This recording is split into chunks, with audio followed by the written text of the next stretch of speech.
Welcome to the Older Kids Podcast, where we revisit movies from our childhood and see if they still hold up. Today, I am joined by a wonderful guest. Very happy he is here. If you know him, you love him. If you don't know him, well, you're going to love him. Ladies and gentlemen, it's Mr. Alex Hooper. Hi, everybody. What's going on, man? Oh, I'm just happy to be here, ready to dive back into the early 90s. Ooh, hell yeah. 1993. We're going all the way back because today we are talking about the rollerblading, roller hockey, just Devil's Backbone classic, Airborne. Let me tell you what styling is. The perfect session, A-frame wave, ground swell, spitting out salt water in your face, doing a 360 without a bounce. I call it the consciousness razor. Mitchell's life was a California dream. Until he woke up in Cincinnati. What do you think? It's wild, right? We're just so excited about having you here. Slow down a little bit, Wiley. Hands on 10 and 2. His cousin wants him to meet his friends. You. Where do I know you from? You used to flush my head in the urinals. They're an interesting bunch. I could be Elvis. It's possible. I really like to sleep, and I like Nintendo. They all want Mitchell to feel right at home. And if it wasn't for Nikki, How are you? You must be getting pretty homesick, huh? Not right now. he'd have no reason to stay. Man, I'm gonna throw up. For the next 6 months, his days of sun, sand, and surf have been put on ice. See you in school. In a city where no one understands him, I need traffic, smog, heat waves. who would have thought he'd become a hero by doing what he does best? Been challenged by the preps to a little skating race. We thought maybe you'd want to skate on our team. No. He has one chance to prove himself. One final race to win. And he's the one who has what it takes to put them over the top. Airborne. I think I'm starting to like Cincinnati. Wow, what a trailer we just watched, huh? Oh, baby. That was certainly a preview to a film. I should note that because technology is, of course, technology, that Alex could not hear it, but you kind of got the vibe, right? You got the gist. Oh, I got the vibe. I got the jizz. I got everything about it just dripping down my leg. I could see it all happening in real time, and that's truly the important thing. And that's almost enough with this movie, is just seeing is almost believing, some would say. Yes, I would say that's very true. Perfect. Well, so what's your connection to this movie? Why'd you want to do it? Well, I saw this movie when I was really young, probably before I even started rollerblading. But during, when I was like a freshman in high school, I think I started rollerblading, or maybe like the summer before that. Okay. And I did it for like 6 years, and that was my life. And the only thing I cared about was going out into wherever I could and just skating whatever ledges, rails, gaps, anything, ramps, anywhere I could go to the park. And I was a terrible student. All I wanted to do was skate all the time, and I was that kid. Yeah. Very much so. Not the California aspect, not the surfing, but just the man. When I have the wheels strapped to my feet, man, I'm just free flowing. I totally feel I was the exact same way, because if you listen to the Brink episode, you would have heard, not you, the listener, but if you check out, I was going to say, don't shame me for not listening to your podcast here, Elliott. Come on. Yeah, before I'm like, no, man, it's totally cool. Yeah, you don't have to. And then the whole episode, I'm just passive aggressive. Like, yeah, but if you checked out this episode, you would have known that. But you're busy. You got things going on. No. What's your favorite episode of Achilles' Heel? All right, so in our break episode, it's I'll tell you off air. I'll tell you that answer. Of course. But yeah, no, I was the same way. I skated. That was like all I wanted to do. I have like a vivid memory of I was talking to my roommates. For some reason, we were talking about like chemistry in chemistry class, And for some reason, I have like a vivid memory of getting in trouble during some lab or something. And so the teacher like sent me to my desk, which is just like long tables that a shit ton of people sit at, but it's like separated from everyone, and just pulling out. Did you ever read B-Mag? You probably did. Oh yeah. Yeah. Of course. It's a skating magazine. Just pulling that out and reading it and being like, you idiot, this is not a punishment for me. This is cool. Now I get to sit here and read B-Mag and just chill. But yeah, it was the exact same way. That's all I cared about. I tried to intern at Daily Bread. No shit. One summer. Yeah, I was still living in Baltimore, but I wrote a couple articles and sent it to them, and they basically were like, "Well, we can't pay you or anything like that, but if you want to come out here and like be around the office, I'm sure we could find some stuff for you to do." But I couldn't just go live in California at 16 years old by myself. Yeah. Isn't that like so crazy? Is like back then you're like, this is a fucking magazine. Like this is legit. Like they have offices, they have all that, and then look, like now you're just like, oh yeah. Like I have friends who made a magazine in like 2011 or 2012. They made Haitian Mag. They started it, and like it ran for a couple years, but that's where I would come out here to visit them because they were stationed out here, and literally it was just like a house. I would just stay with them in their house. They would work on shit. We'd skate all day. They'd film, take pictures, this and that. But like looking at it now, I'm like, oh yeah, you can just start a magazine. Like you don't have to. Yeah, 100%. Just like we can start podcasts. Yeah. You know, you can start anything you want to do. Yeah. It doesn't, especially these days, it really doesn't require a machine behind the scenes running everything. Yeah. Yeah, exactly. And I mean,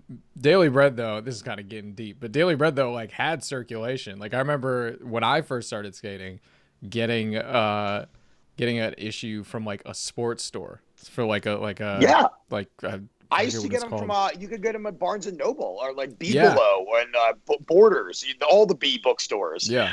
You could go in there and actually get that magazine. So I mean, it had some level of notoriety, I assume. Back when, you know, in the 7 years when rollerblading actually had like a light on it before it was banned to the shadows forever. Yeah. Yeah, when it had some heat and everyone's like, oh, this is cool. And then just one day everyone was like, no, it's not anymore. And then everyone agreed. Dude, which is weird. I swear it was literally like one person at the X Games was like rollerblading's gay. I think it was like Jason Ellis or something like that. And after that everybody's like, oh, maybe rollerblading is gay. And then like the sport was killed. Yeah. Like, you know, what's the joke? How can you tell if your son is gay? How? Like, get him a pair of rollerblades or something like that. That's not the joke. It's something. It's the what's the hardest thing about rollerblading? Rollerblading is coming out to your parents, telling your dad you're gay. Yeah. Exactly. That's what it is. Thank you. Yeah. I'm glad you knew that joke well enough that you could get it right. Dude, I tell that joke all the time, man. That's like it's my opener. That's my opener and my closer. Yeah, but it's not well. And then there was that whole what was that documentary in like early 2000s, Barely Dead, which is kind of that same thing where it's like, it's not a dead sport, you know, it's still there, it's just underground and this and that. Well, this is getting deep, but back in 1993 rollerblading was not dead. That shit was alive and well, as we can see in Airborne. So let me bring something up right away because I noticed this in the trailer, and I was trying to remember if it was the case or not in the movie, and the trailer just confirmed it. Yeah. The opening scene, they rollerblade to the beach to go surfing, and they come home with surfboards. Yes. But on the way to the beach, they do not have any surfboards. Yes, and I wondered the exact same thing, and my thought process was, as someone who has never surfed or been to the beach like that. I mean, I've been to the beach, but I'm like, I've never been to the beach like that in quite that capacity. Whoa, hang on a second. But I just assumed there was some sort of a locker situation, like a board locker where they locked him up and came back. I don't think that's a thing. I mean, I believe it. Not that I know of. Yeah. I feel like it was just some sort of error, or like, because I was like, wait a minute, they were doing all these like 360s and stuff. There's no way they were holding surfboards. That'd be sweet. While doing that, and then on the way back, they're both carrying boards. So I was Yeah. just like, what? Already there's continuity problems. We are 3 minutes in. Yeah, which kind of is on brand for the movie because there were a lot of continuity things in the movie, or just things that did not make sense. So at least they were staying true to themselves and being like, we're gonna let you know right off the bat, we don't fully got it down. Okay, we don't have everything covered. Yeah. We're focused on a lot of other things. Not really sure what they are, but we're not going to pay attention to little stuff like surfboards or the weather or just other shit like that. Because I noticed that same thing. I was like, where are they getting these boards? And then also with the weather, I don't know if you noticed when he first gets there, it's a big point in the movie when he gets there that it's winter and it's terrible for him. Yeah. Coming from California, it's not fun.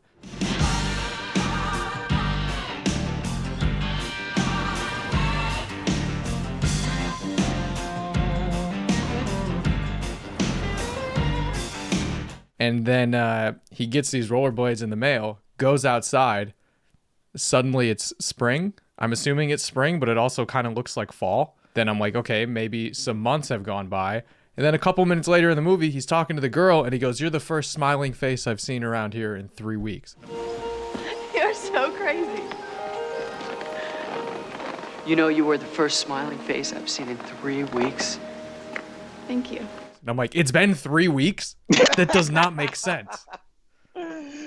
No, there was I think they just needed, like, in the writer's mind, he was like, yeah, it's got to be freezing cold. And then I guess wherever they filmed, maybe it was Cincinnati, maybe it wasn't, the weather was just like, well, we're not really going to cooperate with you right now. And so the film was like, you know what, just leave it.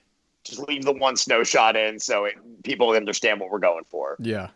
They go, the weather changes. They're going, who are we to fight with the weather? It's sort of to get like artistic with it. It's like, well, we're making, we're all in symbiosis and blah, blah. And they're just like, dude, whatever. We don't give a fuck. We just want to make the movie. Let's just move on. Let's move on. Let's not talk about it. We have a very limited budget to make this rollerblade film. Yeah. So please stop complaining. Yeah, it's all like 90% of the budget is going to Team Rollerblade because they are hot shit right now. If possibly we waited 10 years to make this, we could have got them for next to nothing. But yeah, I mean, I just kind of assumed they filmed because there's other scenes too where it's like it's clearly fall. There's leaves on the ground and shit like that. So I'm like, okay, they filmed all of the movie in fall and then waited for the snow and then just filmed that part, maybe. I don't know. But then no one caught it and no one was like, hey, this might be a little weird that it shifts so quickly. But also, I mean, Midwest, shit changes quick. It does. You don't like it, wait 5 minutes. And also they're making a kids movie, so they probably just figure like you're not going to remember what happened 5 minutes ago in this movie. Which is true. As a kid, I did not notice at all. No, I wouldn't have thought about that. Yeah. So, fuck, I guess they succeeded. They did it. Play to the ignorance, everybody. They fucking did it. I mean, it does pack a punch to see him standing there in a blizzard holding a surfboard. It is a very, kind of poetic symbolism going on there about my whole life is about to change. Yeah. And that actually also goes perfectly into one of my, it's like a high and a low. Okay. It's a high because it's like funny, but it's a low because it's so unrealistic. But it's when like a character goes through just like such a change or like fish out of water moment like that they just completely forget how any part of the world works. And they're just like, I'm not in my element. So what, like you're going to Cincinnati. You look at one map, you're like, this is landlocked. There is no place for me to surf. And he's like, well, I should still bring my surfboard. His parents don't tell him to do it. His parents are like, hey, you probably shouldn't do that. He brings it and he's just like, I still need it, which is weird, one thing. But then the other part of that too is when he first gets to the high school and he's like in the hallways, and he's just getting like fucking like tossed around and it's like banged around. Wiley. What is the rush? yeah, it's like, bro, you know how hallways work. Like it doesn't, like, it's that whole fish out of water where there's suddenly like, I don't know, I'm like a little uncomfortable, so I just completely forget how anything works, and I'm frazzled and have no idea what's going on, and I lose all sensibility. And the kids in the school were doing everything properly. They were on the kids on the right, and everyone was staying to the right. There was like 2 lines clearly moving, and he just jumped in the middle of both, like he was trying to find a partner at a middle school dance. It was like, "Excuse me, I'm here. Hello, where do I go?" Yeah. So like, I love the kids immediately start hitting him. Yeah. Like he walks into the school and just starts getting shoved around instantly. It's perfect. Yeah, it is like, it would have made more sense if they kind of stuck it to like his personality, where he's like, in California we have outdoor hallways, so it's not like this, or like in California blah blah blah. But he's very go with the flow, and yet he can't pick up on any of the flow, which is just like, maybe I should stick to this side. I know it's gonna, like, we're gonna get into this a little bit more, but the Zen level that they wrote this kid at, like, he references Gandhi 3 times. Yes. He's like 15 years old, like, just trying to just be like, he's the river, dude. He's just trying to flow with everybody. Yeah, which I did kind of like how well they painted, like, just the Midwest viewpoint of people from California and the coast. It's the best. It's like it's the best. I wrote that down as one of my highs. Sorry, I don't want to cut you off. No, you're all good. the nicknames they call him, when they're just like, "What's up, surfer? Hey, Moondog. What's up, Shaka Bra?" Like, yeah, it's so fantastic. Yeah, I wrote down. So one thing when I like first watched this is I remember there being way more rollerblading in there. Yes. And it being like a thing that he does all the time, that he does tricks all the time, where really he just has that one montage where he sort of unites all the extreme youth at the outdoor vert ramp. And when more and more people just keep following and getting picked up by this moving train. Yeah, and then he just jumps down all those stair sets, which, like, I mean, I'm in the industry a little bit, I know, whatever, but like jumping down all those stair sets, like, that's not cool, and also that would be very tiring, and by the end, like, it wouldn't, no one would do that, but everyone at the top is like, "Oh, fuck yeah." Yeah, it's like a sequential set of stairs, but each gap is only about 5 stairs. Yeah. So there's nothing extravagant, or really it doesn't even look good when he's doing it. It's just unstable and very forced, and every time. And the thing is, like, rollerblading back then, like, there really wasn't style yet. So on every single trick they land, I would have been like, "You got to film that again." And I guess like the director was like, "I don't know, I kind of like that foot drag, almost fall down thing that you're doing every single time." Yeah. And they have the giant ass knee pads, and then they just are totally cool with just scraping on the knee pads. They're like, "Hey, we're gonna land," and then even like what he said, when they're going to the beach, they start skating and then they just slam down on their knees and just like skid and stop, and they're like, "That was cool as shit, huh?" And it's like, no, that's weird. Like, why are you just stop or just like go? But yeah, also the thing where they land, like, drag the knee, and it's like, "Oh, fuck yeah." But it's also like, I guess that kind of was the style, because I'm thinking of when he did it, when he first starts that montage and he's like with the BMXers, and he is like riding that little ledge, and then does like the quick fast slide on the rail, and then drops down to his knee. It's like a 1.5 to 2 foot drop. So it's like, it's not, you're kind of overreacting a little bit on that land, and you think it's cool, I guess. I don't know. You know, I wrote that moment down though, because those are not like aggressive skates that he's wearing throughout the film. And he grinds a rail on, and it's the ugliest. It is the ugliest grind I've ever seen. Yeah. It's like it's kind of a front side, a little bit of a fast slide. His feet are so close together. It looks awful. Yeah. And it's still like, I was just like, wait a minute, you wouldn't even do that in those skates. They wouldn't even work that way. Yeah, a little inside baseball for those of you who aren't familiar. Pretty much what would happen there is you would just catch a lot of wheel. So it'd be a lot of soft grippy urethane on metal, and you would just stop and you would fall forward. To explain it, for those that don't understand the different types of skates, like when you see like somebody rollerblading, like fitness blading, all of the wheels are sequential, 1, 2, 3, 4. But in aggressive skates, there's a little gap in the middle with a frame on it, so you can use that to grind in between the two sets of wheels. Yeah. And he was wearing skates that didn't have that, so like it never would have worked. Yeah. It was very confusing. Yeah. But, we got the budget going to Team Rollerblade, and, we got a lot going on with ignoring the weather, so we can't really ask them, hey, what equipment should we buy? We're just going to go to a garage sale. We're going to get some blades. We're going to throw them on. It's movie magic, baby. It's going to be whatever. It's going to be good. Yeah, they went to Big Five and said, we're making a rollerblading movie, and some 17-year-old employee was like, I don't know, man. We got some stuff over there. There's some Bauer knee pads, and they're like, oh, knee pads? Yeah, we're going to need a lot of knee pads.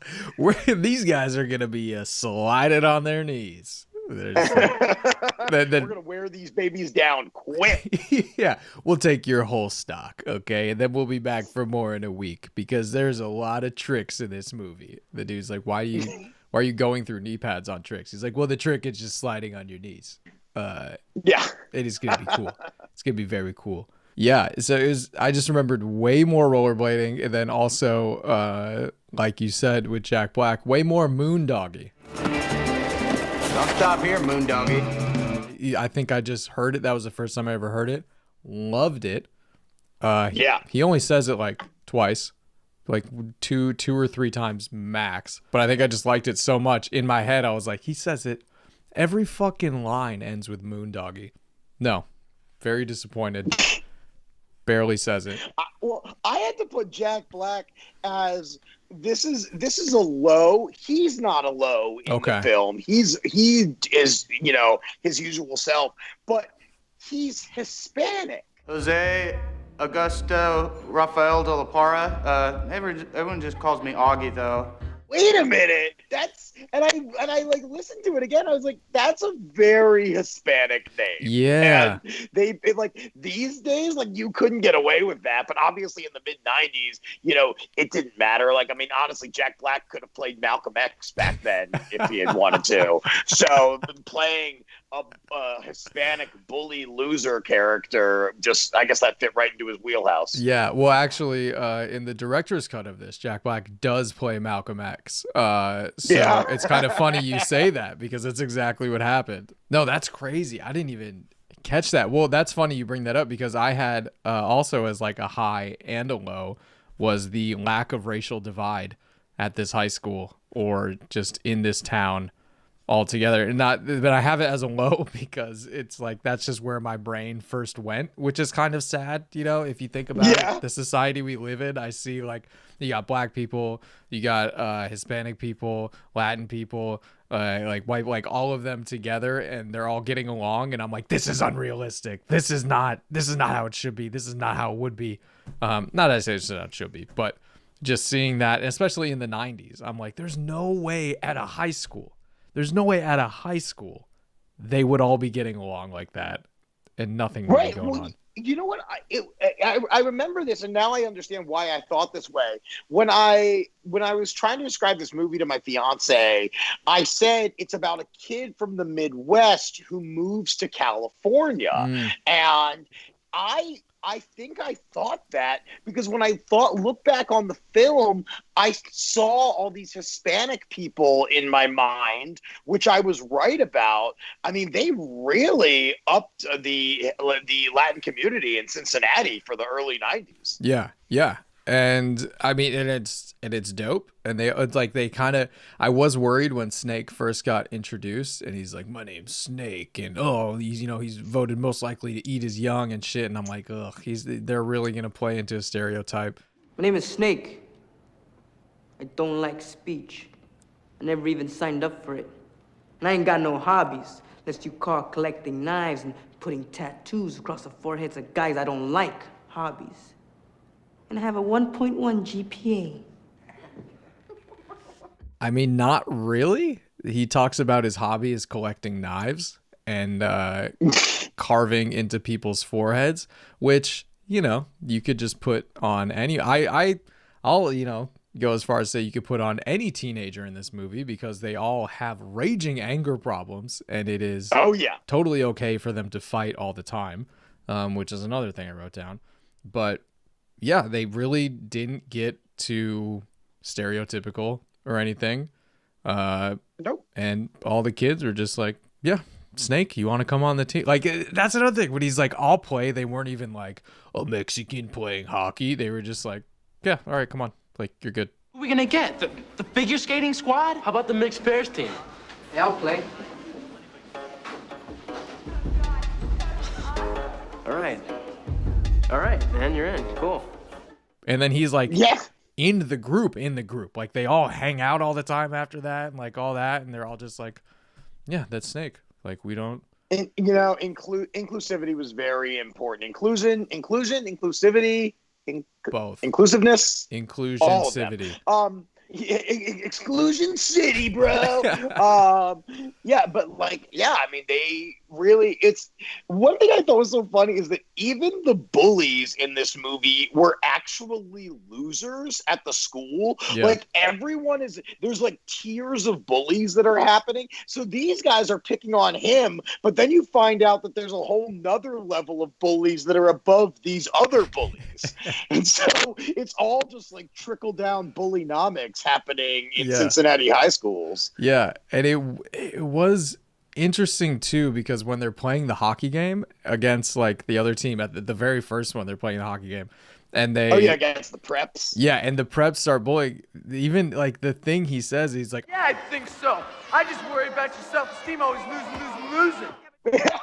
that's kind of a nice thing. Like he's like, I know he's saying you lose a lot, but like that's a factual statement. You know, that can be proven false. And if you're like, no, we have a winning record, but like if you're losing all the time, that's more of the truth than like a dig. But he's also saying like, hey, I'm worried about you.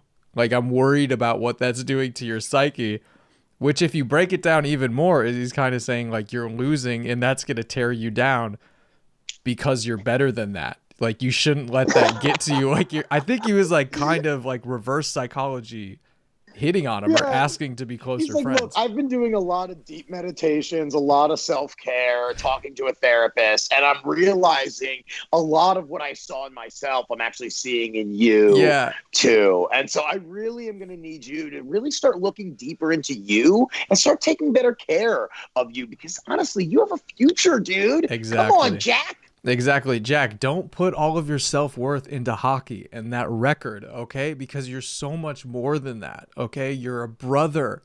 You're a very old-looking teenager, okay? Very old-looking teenager, yeah. You have muscles. All right, there's so much more to you. And then Jack's like, fuck you, I'll fight. And he's like, yeah, I love to fight. Let's fight. Like, that's what this city does, is all we do is fight, which is another thing I had. It's everyone has raging anger problems, which was kind of interesting because everyone was like cool with it. Everyone, like, as soon as someone explodes and wants to fight, no one's like, whoa, like, let's chill out. Everyone's like, yeah, you have to fight back. And that's how we handle everything in this city. And for everything they do, there's always a crowd, by the way, which is always, like, no matter what kind of game they're playing. Like, if I was playing a pickup hockey game, it would probably just be me and the people I was playing hockey with, and maybe a couple of passerbys would watch for a little bit. They have like hundreds of people watching every single game they ever play when they're just leisure games. Yeah. So which is funny because then you talk about like the hierarchy of bullying. Maybe that just goes to show that these are actually the popular kids. And not just popular at the school, popular in the whole town. Like that could be. Which it isn't even town, it's a city. In the whole city, this group of high school kids from one high school in the city, everyone is like, yeah, those kids are like cool as shit. Like they're like local as fucking celebrities. everyone knows Blaine, dude. Come on. Yeah, Blaine, and then it's like in the fucking like local paper. It's like Snake added to the group, and then a picture of Snake with a knife. And they're like, well, all right, so Snake is cool now. We're all not afraid of Snake anymore because he's cool. He's with Blaine. He's with the fucking guys. So there's one thing that I noticed, and I doubt very few people would ever pick up on this. They do this wardrobe scene where he's trying to figure out what outfit to wear to look cool for his date. Yes. And they're playing the I'm too sexy for my shirt, too sexy for this party, too, Yeah. It is the exact same scene that happens in Encino Man, which also came out, I'm pretty sure, in 1993. They are trying on clothes after they unfreeze Brendan Fraser. They're listening to I'm Too Sexy, and he just keeps coming out in different crazy outfits, and they're just laughing and going, no, not that either. Interesting. Yeah. You had to be a real early 90s movie kid to pick up on that one. But I thought that was just a random, I was like, this is the exact same scene, lasting the same amount of time with just slightly different characters. Like you replace Seth Green with Sean Astin. Yeah. And whoever... Shane McDermott, who the fuck knows who that kid is anymore? Yeah. But with Brendan Fraser, and then there you go. Throw in the Weasel, and we got a little thing. So I had to mention that. That was just... I had with that scene, it's actually really sad because... Because, it starts out like fun, right? And, Seth Green's like, oh, yeah, let me try on these different looks, like these different identities, if you will. And it starts out fun. And as it progresses, Mitchell is still laughing, and he's, laughing pretty hard. Like, oh man, this is so fun. It's so wild. And you're like, okay, yeah, they're having fun. They're doing whatever. But you can see Seth Green's character is not feeling like he's like, you realize at a certain time, he's actually like trying these on, and he's like, even though they're ridiculous and crazy and really to the extreme of every look, he's actually like, what about this one? And then he's just like, just laughing, and he's like laughing his ass off the whole time as he's very sincerely trying to pick out an outfit for a date to impress a girl. Yeah, and then he gets like to the end of the montage, and he just like looks defeated and hurt because he's like, it's like, you ever watch Fleabag? I haven't seen it. There's a part where she goes to a store with one of her friends, and they're like trying on clothes, and her friend comes out and is like, what do you think of this? And she's like, no, I don't like it, or like, I do like it, or whatever. And then they talk some more across the like booths or whatever you try shit on, and then she comes out, and her friend is like, ugh, no, I hate that, like that is disgusting, like no way. And she's like, I've been wearing this all day. And she's like, ooh, actually no. And then she has like a freak out. She's like, what do you have? Like, this is my like shirt, it's like shit like that. So it was kind of like in that same thing, but they try to spin it where it is fun, but you can see, but for some reason they keep it in there that like, no, this is actually his clothes. He owns all of these clothes that this dude is laughing at. And then they try to spin it same way in that like hippy dippy, like Popeye never had to dress up for olive oil. And oh, come on, I give up. Popeye, now there was a great man. Do you know why? Never joined the hair club for men? Wrong. Because his motto was, I am what I am. Do you think Popeye ever worried about what he wore just so he could get olive oil in the sack? I should say not, dude. And do you know why? He was gay. Because he is what he is. I do have to say for this movie, a high I just realized is there was no like racial tension. There was no real homophobia or anything like that. That's true. Which, for a movie in 1993 about teenagers, I feel like you'd have to actively try to not write that at that time, because it was like... I actually... Yeah. Sorry, go ahead. No, because I say, because like every movie, it's like, this is... I mean, one, that's like how teenagers talk, but like, two, they're like, we're really hamming it up and we got to make sure it's in the movie. And this time, they're just like nowhere near it. Yeah, I actually was surprised at how not cheesy the dialogue came across. Yeah. Like I remembered it being like, oh, this is so lame. Like, come on. But actually they treated it very sincerely. And I was actually pleasantly surprised at the amount of funny lines that there were. Yeah. The parents of Wiley are hilarious. So good. Dude, great characters. The fact that they call themselves mother and father, they both have their own little quirks or whatever. But when the mother goes, Father, we're going to have to buy him a cup. I got a puck. No, not a puck, a cup. Like the Stanley Cup, you have to win something first. Oh, it's good to dream, isn't it, Father? Yeah. Oh, I'm feeling frisky. Well, let's get the Twister game out. that's such a good line. Yeah. I think that was the same. That was the drug overdose scene, right? Yeah, very much. Which I thought, again, so funny. Just where he's sitting down and she freaks out. And then he's like, what? No, I'm fine. And she goes, oh, don't worry your uncle like that. And he's not even in the room. Mitchell? Louie, come quick, it's Mitchell. Oh, Jesus, Mary and Joseph. 911. Don't let it be an overdose. Don't let it be an overdose. And Irene. Oh, God. Oh, honey. Don't you ever do that to your Uncle Louie again. I was just resting. Oh, we thought you were on drugs. No, I'm just tired. Are you coming down with something? No, I just...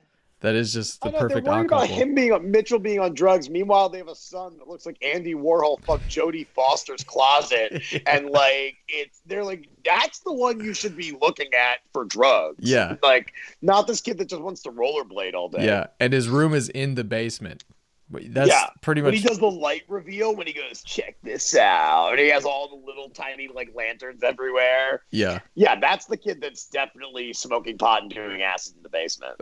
But, you know, Wiley is kind of we see that he is kind of a dork and kind of a nerd and doesn't have a lot of friends. So maybe it's like, that's the kid he wants to be. But in reality, he's like, hey man, just please someone hang out with me. Someone please. Right.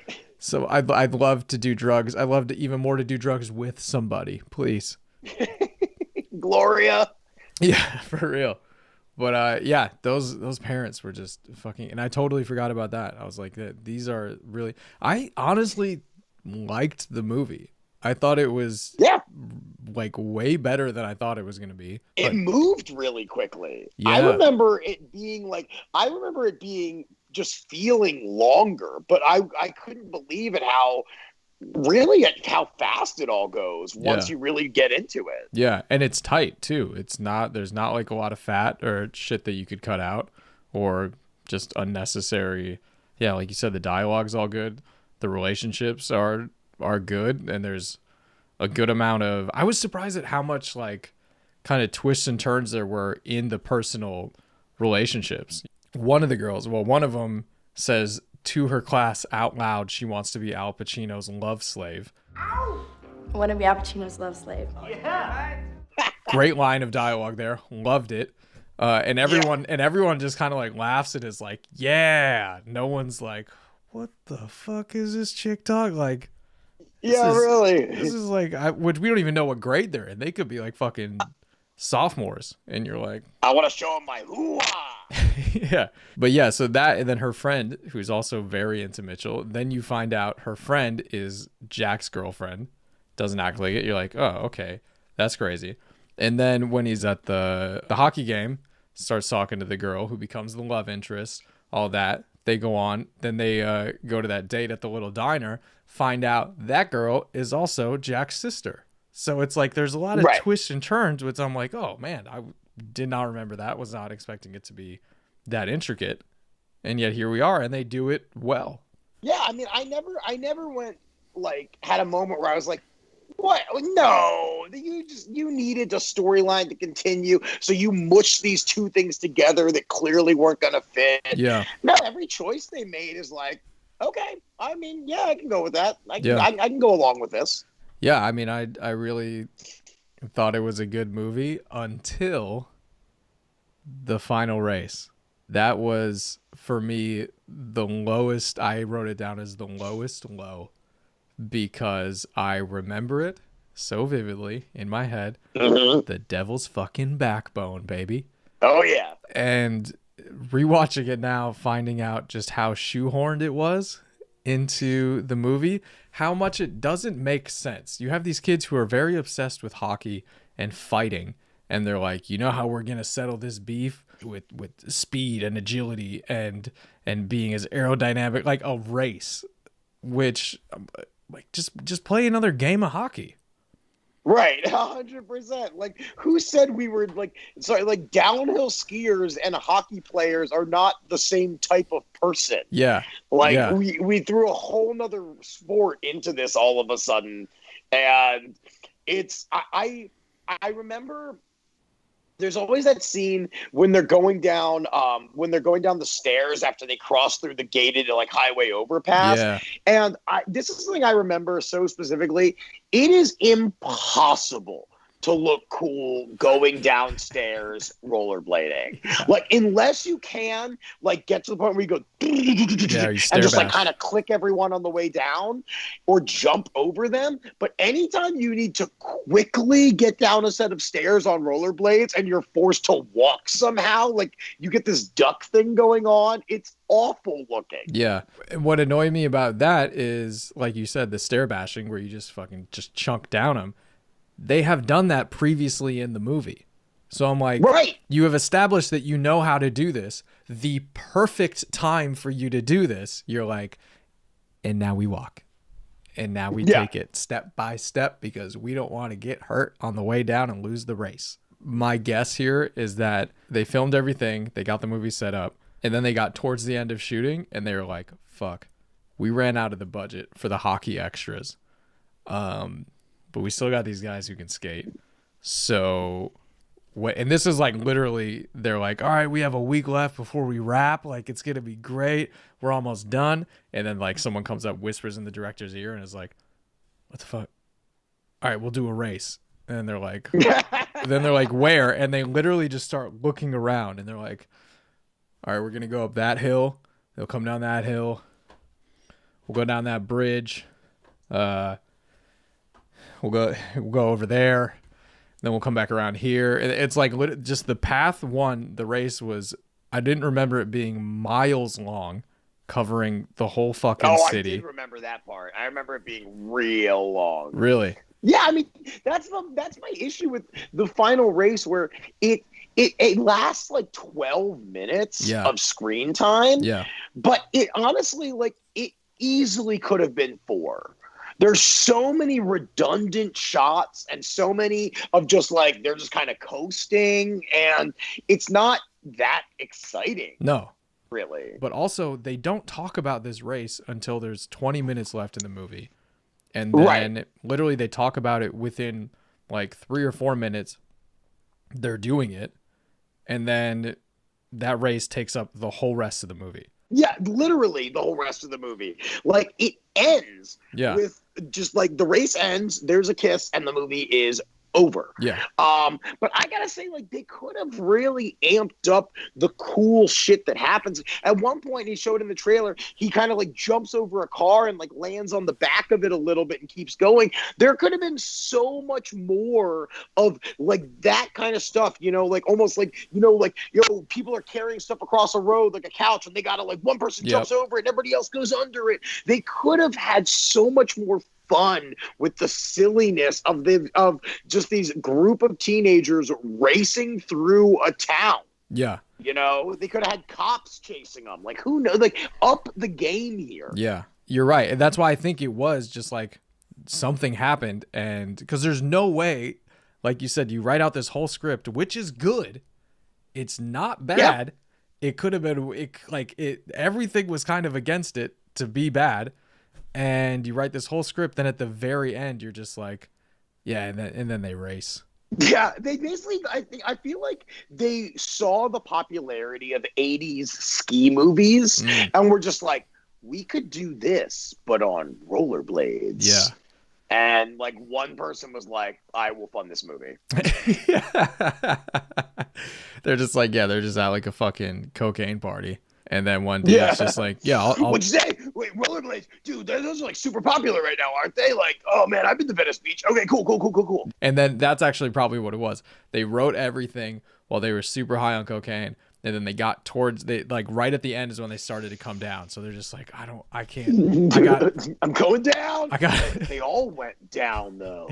Yeah. Downhill. Write that down. Write that down. And then they just get another 8-ball, dude. We're gonna kick crank through the rest of this thing. I have to mention this really quick, by the way. These Cincinnati bullies are so woke that they know who Maharishi is. Jack Black's character, so Augie and Jack both refer to Mitchell at one point as Maharishi. Now, I actually wrote this down as a low because Jack Black, they have a joke. His very first line in the movie, I think it's his first line, he goes, I tell you no lie, my friends. It's a consciousness razor. Oh, man, I'm gonna throw up. What's consciousness? And then a second later refers to Mitchell as Maharishi. Yeah. It's like, you don't know what consciousness is, but you know who this like Zen Buddhist leader is? That doesn't make any sense. Maybe they just like, as bullies, were like, you know, it's something I learned at the beginning of comedy. The more you know, the more you can make fun of. So they're like, all right, I'm going to read up Spark Notes on a whole bunch of shit. So then if someone, like, it's just literally like scanning, not actually reading, but just picking up like keywords and just like pictures. So then they're just like, they see someone and their brain just like goes, okay, they have long hair, they have an earring, this. And the brain is like, connects it all and just Maharishi. And they're like, yeah, fucking Maharishi. But he has no idea what it actually is. Shut up, Thich Nhat Hanh. So I don't want to hear this from you. Maybe he's just like a bully, like savant, you know, where he's just that like, could be. It's just, that's just how his, because like clearly he has, he's a little like spazzy, has like little freakouts and, you know, can't like control everything. But then his brain is just like perfectly wired to just remember shit and bully people about it. I have another high that I wrote down. Yeah. The fact that they had an official race starter, like they have I'm pretty sure it's actually the only black person you see in the movie, but she's at the top. She's like, all right, here's the rules, everybody get ready. Here we like, and it's just like, well, you actually got someone to like start the race. You got an official, you hired somebody. Well, this actually, so she is the second black person you see in the movie because she was also, it was the first. She was also in the speech class. The first black person you see is the other girl who comes up and is like, Molly Ryan's my name. I have a 3.8 GPA. I'm the treasurer of Amnesty International, and someday I will be a very successful attorney. So that, I mean, that is something that I kind of wrote down as a high, was I was like, it's kind of cool that they have everyone, they're like paying off, you know, all these people who were introduced, except for that girl in the beginning. She never comes back because that's probably why she's doing so good. She's like, yeah, I don't show up to every local event that these cool kids do. I'm fucking studying. I'm like doing shit. But yeah, so that girl who starts the race is the one earlier. I refuse to starve myself so some brain dead macho man would think my tush looks cute in a tight pair of Guess jeans. Who wrote this? Who wrote this and what are they writing now? Because they're probably fucking eating right now. The themes are ahead of their time. Like, you know, they probably wrote like probably writing Pixar movies like Up and like Coco and all these other ones that are just have so much of a message underneath everything. Yeah. You know? It's like now where all these writers are like, fuck, like they're scrambling to be like, okay, what do I do that's inclusive? And this person's just kicking back and they're like, I have 30 scripts that I wrote in 96 alone that could just blow so many Academy Awards out of the fucking water right now. Cause I've been up, but they're like snobby about being woke for a long time. They're like, dude, I've fucking been on this wave, bro. Dude, I've got a croquet trilogy that pits every country in the world against each other. You want to talk about inclusion? Yeah. Here we go. And at the end, it solves racism. So like, why are we here? I was kind of the same way. So I always watch them twice, at least twice. And yeah, watching it the first time, I was like, damn, this movie's pretty good. And then I watched the race and I was like, I kind of fell apart at the end. And then I rewatched it this morning and literally loved it. And then as soon as it got to the race, I'm like, yeah, I'm going to start doing something else right now. I'm going to start, you know, getting some other shit together because that's just where it really loses it for me. And did you never even see Blaine get out of the water? Like, they could have at least done it. Like, he gets at the end of the race, he falls off a bridge into the water. You think there would have been at least a shot of him, like, climbing onto the dock, like, all wet. Yeah. Like, my guess is, I don't know if you've ever been in water on rollerblades, but you will sink pretty quick. My guess is he's dead. So you think? And it's never mentioned. Like, the race is over. The kids are winning. They're celebrating. And meanwhile, one of the preps is just dead in the water. They're all like, oh, man, that sucks. And they're like, where's Blaine? And then you just see him just like sinking down. Just lower. You just see a helmet and a knee pad like pop out of the water, just with ripples coming out. Exactly. Well, shit. I mean, that goes in perfectly. Prequel, sequel, reboot. So, are you saying you'd want to see? Baby, yeah. I want to know that Blaine is actually like he lives, but is scarred from the entire incident, and he has been waiting for years to plot his revenge to get back at Mitchell, Jack, Snake, Augie, all of them. And is it still going to be through rollerblading? I don't know, but something has to happen where he challenges them again. Okay, so how far down the road is this? Oh, I'm thinking like 25 years. I'm thinking everyone's got kids, but he's like that's the thing. Everyone else has moved on with their lives, but not Blaine, dude. Rollerblading is still the most popular sport in the world. He's the coolest for doing it. He's still getting laid every weekend, but like none of that's happening. Everyone else has a family, has jobs. They're insurance adjusters and carpet salesmen and whatever else, and he's just back there like fixing his rollerblades, like tightening the frame on his wheel, just going like, I'm gonna get him one day. The devil's backbone will be mine. He's like, he just has a shed kind of in the middle of the woods that he's just sitting there and he's just lubricating bearings like all night. He's got one lamp, so it's really grim. There's like, I want to say music, but I don't know what music, but also there's like, somehow he has a tape of the race that he just has a little TV that he just keeps rewatching over and over. And he's like, yeah, I missed that turn. Should have gone in a little tighter on that turn, just every night. And then he takes his shirt off and he's carved the name Mitchell into his chest hundreds of times. Like, just like, oh my God, this has gotten dark. There's also like a surfboard in there because he just like kind of threw it, he's just like, Mitchell likes to surf. And maybe it could be everyone has kids, right? And so it's kind of like focused on the kids. So the kids are living this life.